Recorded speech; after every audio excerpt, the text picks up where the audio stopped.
Subscription সেটআপটি কিভাবে করতে হয় তোমাদেরকে দেখিয়ে দিচ্ছি। চলো ভিডিওটি কন্টিনিউ দেখতে থাকো। প্রথমে তোমরা তোমাদের ফেসবুক অ্যাপে যাও। ফেসবুক অ্যাপে গিয়ে ফেসবুক অ্যাপটা ক্লিক করো।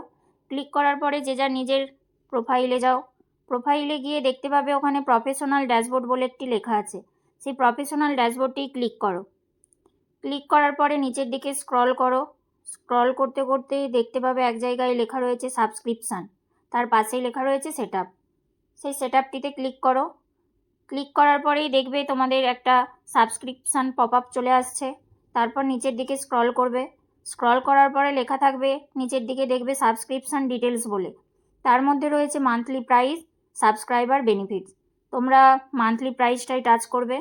মান্থলি প্রাইসের কাছে এসে দেখবে ওখানে অনেকগুলি প্রাইস দেওয়া আছে, 89, 169, 199। তোমরা এর মধ্য থেকে যে কোনো একটি সিলেক্ট করতে পারো, কিন্তু আমি এখানে যেহেতু রেকমেন্ডেড করা আছে 89, তাই 89 অ্যামাউন্টেই সেট করে নিলাম। তারপর স্ক্রল করে নিচের দিকে যাবে, যে দেখবে সেখানে অ্যাডিশনাল বেনিফিটস বলে কিছু তথ্য দেওয়া আছে, যেগুলি তুমি তোমাদের সাবস্ক্রাইবারদের দিতে চাও।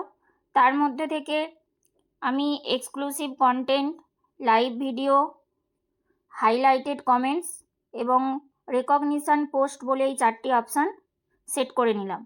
পরবর্তীকালে তোমরা এগুলিকে আবার চেঞ্জও করে নিতে পারো। সাবস্ক্রিপশান ডিটেলস কমপ্লিট হয়ে যাওয়ার পরে তারপরে নিচের দিকে লেখা রয়েছে দেখবে সাইন আপ। সেই সাইন আপে ক্লিক করে দেবে।